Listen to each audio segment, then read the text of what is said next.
તો એક મહત્વપૂર્ણ સમાચાર મળી રહ્યા છે તેની પર નજર કરીએ। 7th ડે સ્કૂલમાં વિદ્યાર્થીની હત્યાને લઈને મહત્વપૂર્ણ સમાચાર મળી રહ્યા છે। વિદ્યાર્થીની હત્યા સમયના સીસીટીવી ફૂટેજ સામે આવ્યા છે। અમદાવાદની 7th ડે સ્કૂલમાં વિદ્યાર્થીની હત્યા થઈ હતી તો તેના સીસીટીવી ફૂટેજ અત્યાર સુધી જોવા નથી મળ્યા, પરંતુ હવે આ હત્યાના તે સમયના સીસીટીવી ફૂટેજ છે તે પણ સામે આવ્યા છે। અમદાવાદની 7th ડે સ્કૂલ ખોખરાની જે ખૂબ જ વિવાદમાં રહીને એક બાદ એક તેના જે વિવાદ છે તે સામે આવી રહ્યા છે, ત્યારે જે ફૂટેજ છે વિદ્યાર્થીની જે હત્યા તે સમયે જે કરવામાં આવી હતી તે હત્યાના જે ફૂટેજ છે સીસીટીવી ફૂટેજ તે પણ સામે આવ્યા છે। તો પોલીસ દ્વારા પણ અત્યારે જે એક બાદ એક કડક કાર્યવાહી કરવામાં આવી। સિંધી સમાજમાં પણ ભારે રોષ છે તે જોવા મળ્યો હતો। એક બાદ એક રેલી છે તે પણ સમગ્ર ગુજરાતના અલગ અલગ જિલ્લા તેમજ તાલુકામાં સિંધી સમાજ દ્વારા કરવામાં આવી। અત્યાર સુધીમાં 500થી વધારે એલસી છે તે પણ આ સ્કૂલમાંથી પડી ગયા છે। જે વિદ્યાર્થીઓના વાલીઓ છે તેઓ પણ કહી રહ્યા છે કે અમારે આ શાળામાં હવે અમારા બાળકોને નથી ભણાવવા, તેને લઈને પણ ડીઓને રજૂઆત પણ કરવામાં આવી હતી। ત્યારે હવે જે તે સમયના સીસીટીવી ફૂટેજ છે, જે એક બોક્સ કટર આવે છે જેનો ઉપયોગ કરવામાં આવતો હોય છે, તેનાથી આ વિદ્યાર્થીને જે રીતે હત્યા છે તે કરવામાં આવી હતી બીજા વિદ્યાર્થી દ્વારા, તો એ જે સીસીટીવી ફૂટેજ છે તે અત્યારે સામે આવ્યા છે। તો તેને લઈને પણ અલગ અલગ જે કડી છે તે હવે જોવા મળશે। તો વિદ્યાર્થીના જે પરિવાર દ્વારા પણ ઉગ્ર રજૂઆત છે, ઉગ્ર આંદોલન છે, ધરણા પ્રદર્શન છે તે પણ તે સમયે કરવામાં આવ્યા હતા। ખૂબ જ મોટા સમયમાં તોડફોડ છે તે પણ કરવામાં આવી હતી। તો નયન સંતાણી નામનો જે આ વિદ્યાર્થી હતો જેનું હત્યા છે તે સ્કૂલ પરિસરમાં કરવામાં આવી હતી, તે સમયના જે સીસીટીવી ફૂટેજ છે તે સામે આવ્યા છે। તો ત્યારબાદ વાલીઓ પહોંચ્યા હતા ખૂબ જ મોટી સંખ્યામાં, અને 7th ડે સ્કૂલમાં જે ગોરખ ધંધા અત્યાર સુધી ચાલતા આવ્યા છે તે તમામ જે વાલીઓએ તે સમયની ઘટનાઓ છે તે પણ દોહરાવી હતી કે અલગ અલગ। વધુ માહિતી માટે સંવાદદાતા અર્પિત દરજી પણ જોડાઈ ચૂક્યા છે। અર્પિત, 7th ડે સ્કૂલમાં જે વિદ્યાર્થીની હત્યા કરવામાં આવી હતી તેના સીસીટીવી ફૂટેજ સામે આવ્યા છે, શું વિગતો? 19 તારીખે આ ઘટના બની હતી। ઘટના બન્યા બાદ શાળાના જે વાલીઓ છે એ વાલીઓ ઉપરાંત આસપાસના જે શાળા આવેલી છે એની આસપાસના લોકોમાં ભારે આક્રોશનો માહોલ હતો શાળાની જે કામગીરી છે શાળાના વલણ સામે। હવે અંતે લગભગ 12 થી વધારે દિવસો થઈ ગયા અને હવે સીસીટીવી ફૂટેજ સામે આવ્યા છે। સીસીટીવી ફૂટેજમાં સ્પષ્ટપણે જોઈ શકાય છે કે 12:53 અને 37 સેકન્ડે મૃતક નયન છે એ શાળાના જે મુખ્ય પ્રવેશદ્વાર છે ત્યાંથી એન્ટર થઈ રહ્યો છે। એની બાજુમાં એક એનો મિત્ર હોય એ પ્રકારની પરિસ્થિતિ રહી છે। જોકે એ વિદ્યાર્થી બાજુમાં એની સાથે ચાલી રહ્યો છે, એક બીજો વિદ્યાર્થી પણ જોવા મળે છે। એ કોણ છે એ તપાસનો વિષય છે, હજુ સુધી એ સ્પષ્ટ નથી થયું। પણ એ વાત ક્લિયર છે કે જ્યારે નયન પર બહાર એટલે શાળાનો મુખ્ય પ્રવેશદ્વાર છે એની સામે એક નાનકડું મંદિર આવેલું છે, એ મંદિરની બરોબર નજીક જ એની બાજુમાં જ આ દુર્ઘટના બની હતી।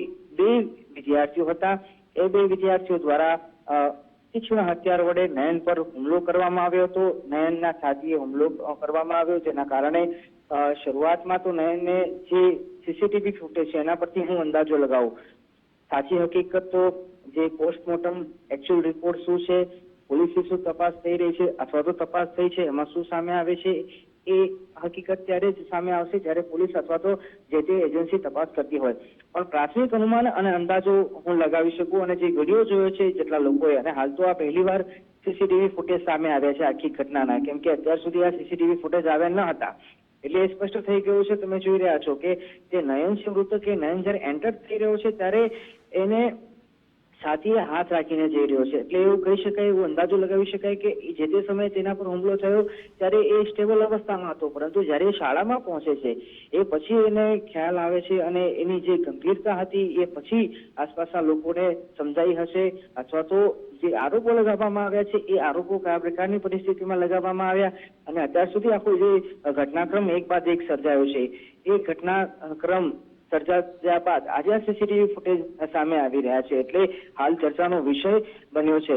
અને આ સીસીટીવી ફૂટેજમાં સ્પષ્ટપણે જોઈ શકાય છે કે નયન અંદર પ્રવેશી રહ્યો છે થોડા સમય પછી, ત્યારે લગભગ 10 થી 15 મિનિટનો સમય થઈ રહ્યો છે, ત્યારે નયનને બહાર લઈ જવામાં આવ્યો હતો કે કેમ એ પણ તપાસનો વિષય છે, કેમ કે હાલ જે નયન જોવા મળી રહ્યો છે આમાં ક્લિયરલી જોવા મળી રહ્યું છે કે નયન શાળાની અંદર એન્ટર થાય છે, પણ છેલ્લે જે સીસીટીવી ફૂટેજ છે, આનો જે સીસીટીવી ફૂટેજ આવ્યા છે એના છેલ્લા પોર્શન, છેલ્લા હિસ્સાની વાત કરું તો નયન હાલ જોવા નથી મળી રહ્યો. એટલે નયનને કયા સમયે હોસ્પિટલ લઈ જવામાં આવ્યો, કયા સમયે એમ્બ્યુલન્સ એન્ટર થઈ, એ હજુ તપાસનો વિષય છે.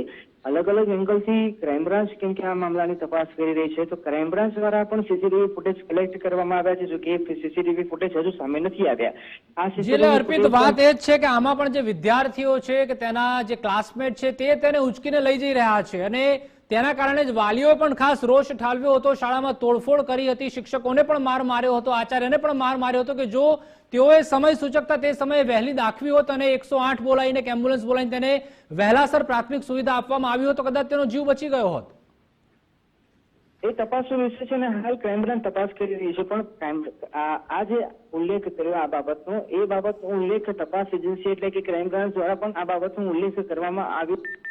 પ્રાથમિક તબક્કે જે શિક્ષણ વિભાગ દ્વારા તપાસ કરવામાં આવી છે એમના દ્વારા પણ એ કહેવામાં આવ્યું છે કે જે વિદ્યાર્થી મૃતક નયન, એને સારવાર મળવામાં વિલંબ થયો છે એ વાત તો પહેલાથી જ સ્વીકારી લેવામાં આવી છે, પણ કેટલો સમયમાં વિલંબ હતો એમાં કેટલીક વિસંગતતાઓ જોવા મળી હતી. પણ હવે આ સીસીટીવી ફૂટેજ સામે આવ્યા છે એટલે એ તપાસનો અગેન વિષય બની જાય છે, કેમ કે પહેલા એવું તારણ હતું અને પહેલા એવી ચર્ચાઓ હતી, લગભગ 30 થી 45 મિનિટનો સમય હતો, એ પ્રકારની ચર્ચાઓ હતી. પણ અગેન હું સ્પષ્ટતા કરી દઉં કે કેટલા સમયની અંદર એને હોસ્પિટલ લઈ જવામાં આવ્યો અથવા એમ્બ્યુલન્સમાં લઈ જવામાં આવ્યો કે અન્ય કોઈ વાહનમાં લઈ જવામાં આવ્યો એ હજુ સ્પષ્ટ થયું નથી.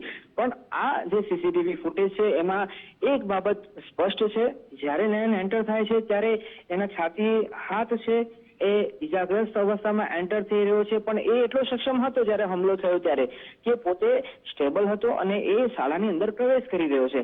શાળાની અંદર એન્ટર થયા પછી એની સાથે શું થયું, કેટલી વારમાં કોણ કોણ એની પાસે આવ્યું, કોણ કોણ એની કેર કર્યું અને કેવી રીતે એમ્બ્યુલન્સ અથવા તો જે તે કન્સર્ન વ્યક્તિ છે, મૃતક નયન છે, એના વાલીઓને કેવી રીતે જાણકારી આપવામાં આવી, એ આખી બાબતો છે એ તપાસનો વિષય છે. કેમ કે આ અંદરના સીસીટીવી ફૂટેજ એટલે શાળામાં જ્યારે એન્ટર થઈ રહ્યો છે એ મુખ્ય પ્રવેશ દ્વારના જ જો સીસીટીવી ફૂટેજ સામે આવ્યા છે, અંદરના એંગલના જો સીસીટીવી ફૂટેજ સામે આવે તો એ ખ્યાલ આવી શકે કે આટલી મિનિટે નયન અંદર એન્ટર થયો, આટલી મિનિટે એની પાસે કયો વ્યક્તિ પહોંચે છે, કઈ મિનિટે એને કોઈ લેવા આવે છે, એમ્બ્યુલન્સ આવે છે કે અથવા તો પ્રાઇવેટ ગાડી આવે છે કે અન્ય કોઈ માધ્યમથી એને સારવાર માટે હોસ્પિટલ લઈ જવામાં આવે છે.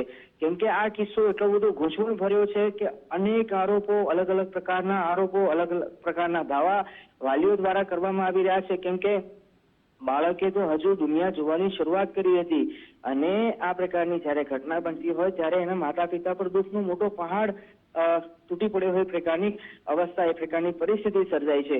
અનેક દુનિયાભરના આરોપ લાગતા આવ્યા છે શાળા પ્રશાસનની સામે. પહેલી વાર નથી, ભૂતકાળમાં પણ શાળામાં જે બેદરકારીઓ જોવા મળી હતી, શાળામાં વાલીઓ અથવા તો વિદ્યાર્થીઓ કોઈ પણ પ્રકારની કમ્પ્લેન કરે તો એને ગંભીરતાપૂર્વક લેવામાં ન આવી હતી, એ બાબત પણ ભૂતકાળમાં સામે આવી હતી. અને આ દુર્ઘટના બન્યા પછી વાલીઓ આરોપ લગાવતા હતા કે શાળાની જે ભૂમિકા છે એ શંકાસ્પદ છે, એમાં કોઈ શંકાને સ્થાન નથી, એમાં કોઈ એ બાબતને નકારી ન શકાય.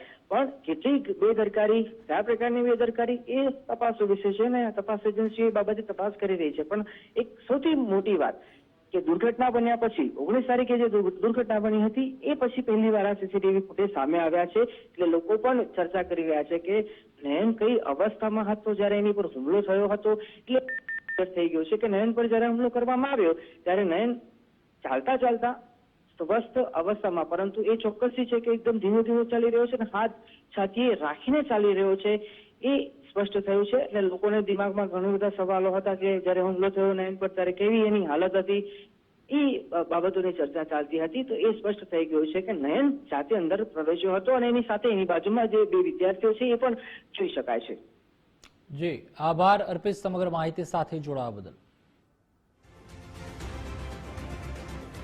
તો જે રીતના સીસીટીવી ફૂટેજ છે એક્સક્લુઝિવ તે આપ ગુજરાત ફર્સ્ટ પર જોઈ રહ્યા છો. જે સમયે નયન પર હુમલો કરવામાં આવ્યો હતો ને ત્યારબાદ તે સ્કૂલ પરિસરમાં એન્ટર કરે છે તેની સાથે તેનો એક વિદ્યાર્થી મિત્ર પણ છે અને નયન જ્યારે સ્કૂલની અંદર એન્ટર કરે છે ત્યારે પેટ ઉપર હાથ રાખીને તે હાફડો ફાફડો ચાલતો જોવા મળી રહ્યો છે. ત્યારબાદ થોડી જ સેકન્ડો બાદ તેને તેના જે વિદ્યાર્થી મિત્રો છે 2-3 તે લઈ જઈ રહ્યા છે અને બહાર લઈ જઈ રહ્યા છે અને ગેટની બહાર જે રિક્ષા ઊભી છે તેમાં તેને બેસાડવામાં આવે છે અને હોસ્પિટલાઇઝ ત્યારબાદ તેને કરવામાં આવે છે.